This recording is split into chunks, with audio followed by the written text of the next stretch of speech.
The world is in trouble, economies are in trouble, companies are in trouble, and Tesla is in trouble. So this makes totally sense, and I'm not arguing against it. We are entering into a bad recession altogether. But we are not getting out of the recession altogether in the same way we went in. So it's my belief, my conviction, that Tesla will have a better position after the downturn we are in versus where they've been before and versus all other companies, all other automakers. And I'd like to explain in this video why I believe that this is the case. This is number 2 diversification of 7 videos. If all manufacturers would stop production globally today, a Tesla vehicle would still continue to collect data, change and optimize services other automakers do not even offer. You differentiate because your vehicles or services are improving constantly, and regardless if the factory produces the vehicles that brings the service to your customers or not. So that's a big differentiation. It's a diversification. But in order to discuss what that means, I would like to quickly go through the products Tesla is offering, products and services. So you already have seen Model S, Model X and Model 3, all vehicles and all successful, and you fairly can say, well, this is not really diversification, this is still just vehicles. Yes, they are electric, but what is the big deal? The next that is coming here, and you know that, is obviously Model Y. Model Y is the new crossover, and everybody has a lot of hopes in it from Tesla, which is fair enough, but it's still just a vehicle.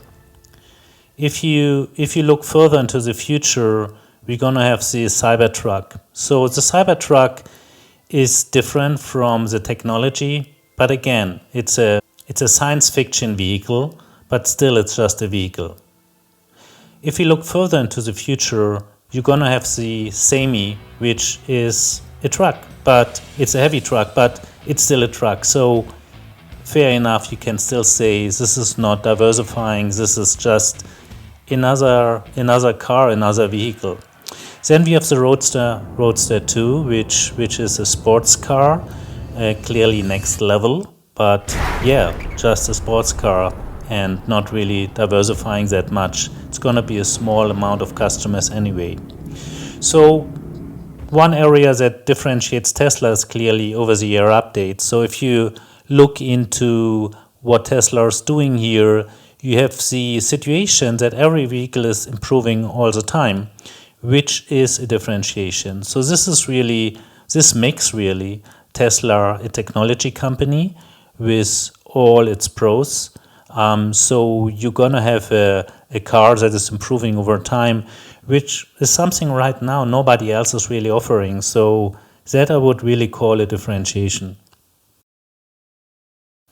Number 3 is supercharging. So you really have a big differentiation simply because Tesla has its own network to charge vehicles, which nobody else really has in that scale around the globe. So that makes Tesla pretty unique, and it is for many people, including me, being one of the reasons to buy a car, because you can be pretty certain wherever you are driving, you're gonna find an ability to charge quickly without the hassles you have with other systems. The next one, number 4, is a part of Tesla Energy. We talk about batteries that you install in your house and where you can charge the energy from your solar roof, for instance, and use the energy at a time of your preference. Another product where batteries are used are large-scale industry and business projects that actually have nothing to do with what an automaker is doing. It's a completely different business model, but the overlapping part is its batteries and its software. A utility, community, an island, a state, whatever, will invest in them just to get a more stable, reliable, independent energy supply for the citizens. Because as a matter of fact, we all know that situations where the lights go down, where the energy is gone for whatever reason. And in that situations, you need to have someone who's jumping in. So what these utilities and countries and companies are doing is they are investing in peak performance gas turbines, which are very rarely used. And because of that, all the costs accumulate up in that short time period when they jump in. And because of that, again, this is extremely expensive. Therefore, battery business can really compete here in a nice way, and they have even a better performance in covering and then jumping in with new energy supply quicker than gas turbines can do. So it's an attractive business model, and since Tesla has a superior battery technology, it's a great business for them. Two other products that have nothing to do with an automaker are solar panels and number two, solar roof tiles.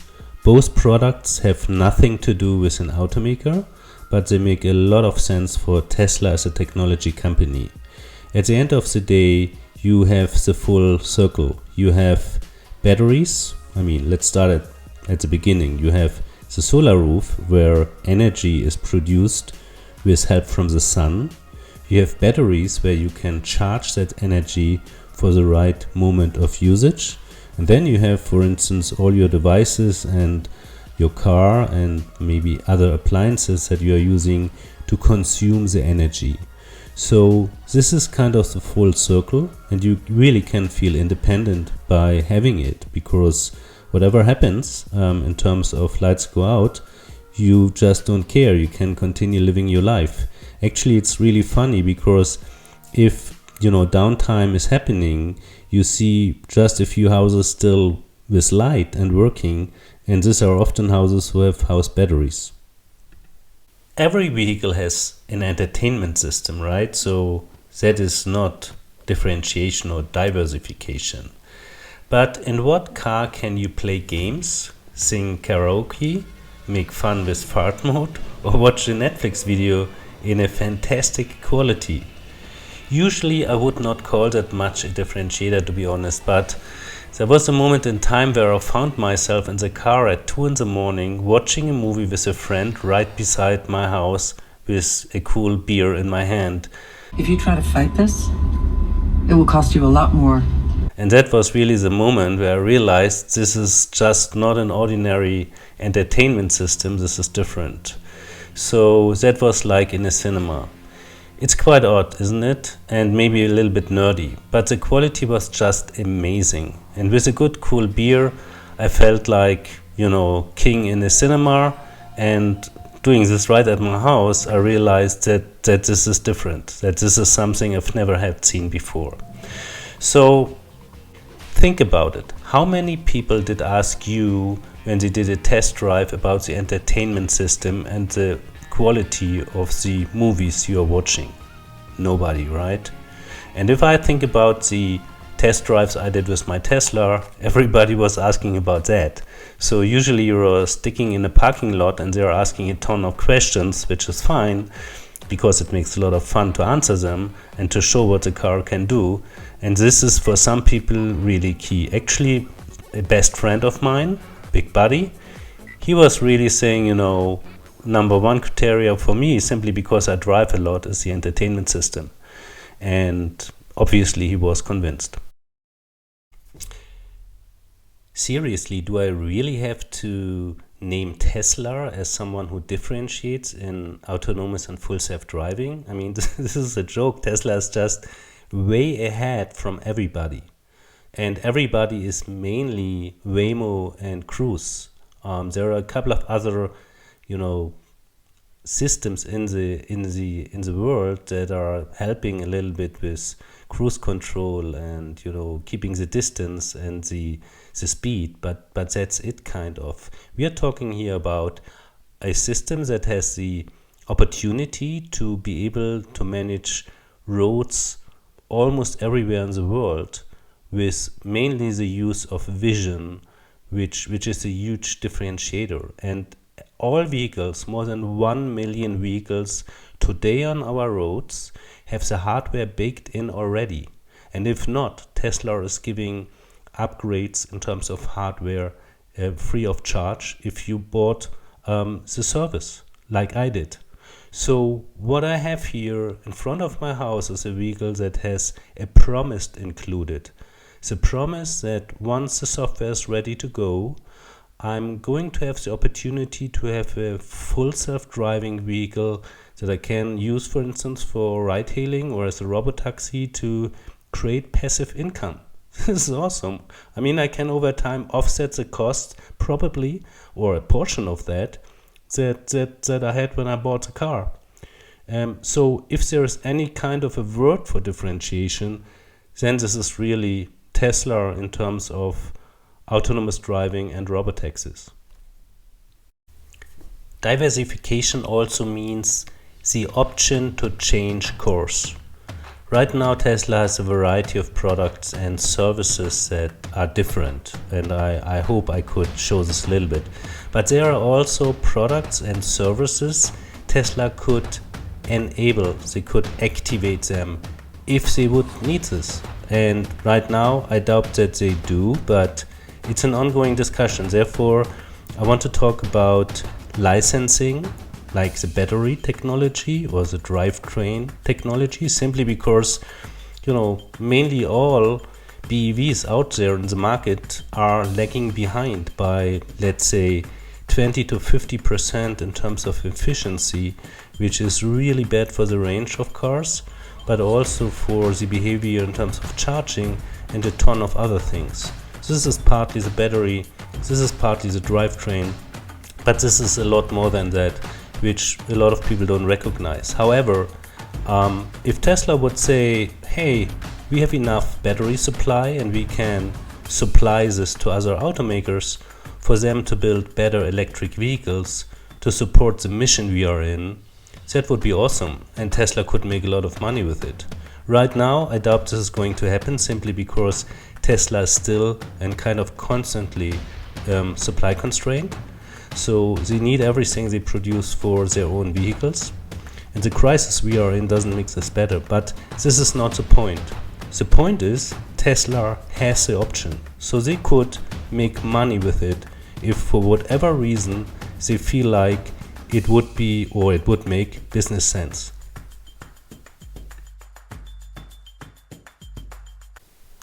Data is gold. If you have a lot of data, you have a lot of gold. So we are living in a time where companies like Google, who have a lot of data, or Facebook, can make a lot of money. Tesla also has a lot of data, but they are not using it to make money at all. Well, in an indirect way they do, because Tesla is using the data the cars collecting every day for improvements for the full self-driving system, which is obviously very much a valuable approach. But what Tesla is not doing, and they could do that, is selling the data to other companies. It could be insurance companies because they just can calculate better risks. But it also could be other companies who are developing self-driving systems. And there's a ton of companies out there. This is a huge market which is just emerging. So this is big, and it would be pretty easy for Tesla to sell the data. Right now they don't do that, but why not? Maybe they change that in the future. And you can see in these pictures here what kind of collection is happening. I mean, to be honest, all these cameras are working all the time, so to a certain extent they select information, and Tesla is doing curious. So they are asking the fleet about, show me all cars with a bicycle in the back, in order to train the algorithms better. And that makes a lot of sense because we see the big progress of the vehicle. We see right now, for instance, that vehicles can stop at traffic lights and manage them, which is awesome and fantastic. And just to understand, without data, this would be absolutely impossible. Because the situation changes all the time, you need to work with vision. Vision is key for autonomous driving systems, and therefore data is key because most of the data is collected through vision.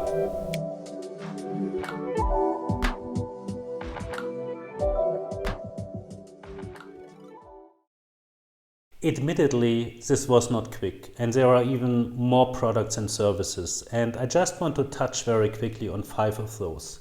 Number one, which is already in place, is the Tesla insurance.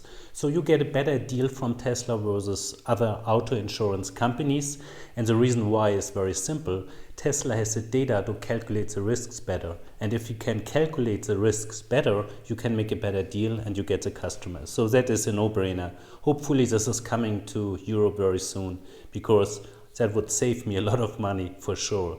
So another one which is interesting is data. Data volume is used in the vehicle in different ways, in a variety of ways. One is the over-the-air updates, but there's also data flow going back and forth between Tesla and the vehicles all the time, which is a lot of data. And of course, we have the entertainment system that you are using. So there are a lot of areas where you are using data. And so far, Tesla does not really, account for that very much. It's not asking for money. I think in the US they do now, but in Europe this is really something that is not taking place. The other one is, we all know that a vehicle from Tesla is actually like an iPhone on wheels. And the truth is, an iPhone without apps is just half the story, isn't it? What I'm trying to say here is, why doesn't Tesla just offer to developers to provide ads to the owners? And, they can get a subscription, they can get money for that. And, Tesla can take a share of it and the owners are paying. So that's a great deal for everybody. And it would enhance the opportunities and the services and the experience with a Tesla vehicle very much. So that is maybe something for the future, which I believe is also interesting. Another area that you can do is using ads in the entertainment system and create revenue out of that, which would be another way to create really attractive business. So that could be a way to overcome certain situations as well. And last not least, there is the opportunity to combine products and services together. We just learned that for utilities, Tesla is combining solar and batteries together, which makes a ton of sense. But just recap all the products and services I presented here in this video. And there are a lot of ways how you can combine them to come up with a better pricing strategy, which is very much attractive for consumers and for Tesla to drive revenue and profits in the right way. So you see, there is a lot more to come and a lot of opportunity out here. And all what I'm saying is, Tesla is in a very nice position in order to slice and dice products and services in a way that they can overcome this crisis much better than companies who just have one product, which is a car. Allow me to be crystal clear. Tesla is going to suffer from the crisis. So there is no mistake here. Don't get me wrong. This is not going to be easy. This is going to be really hard. But at the end of this crisis, and this end will come one day, Tesla is better positioned to grow faster than the competition because of the options they have within this crisis. So if you just have one product to sell, more or less, which is an automotive vehicle, then you just can't do that. And we all know at the moment it's really hard for them. Tesla has very much different options to play and to still receive revenue and make profits in a situation where other companies just can't.